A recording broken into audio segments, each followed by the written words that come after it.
সমূহ অসমবাসী ৰাইজলৈ ৰঙালী বিহুৰ বহু বহু ওলগ জনালোঁ।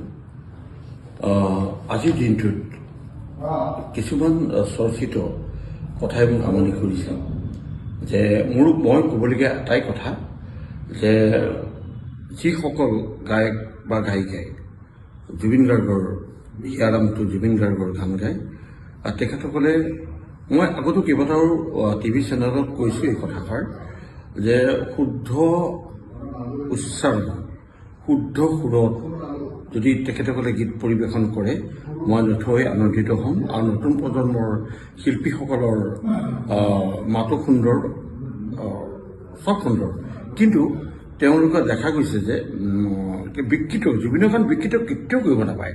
যদি আজি এই বছৰ এবছৰ নহওঁতে যদি বিকৃত হয় আমি হাজাৰ বছৰলৈ জুবিনৰ গান কি কৰিম?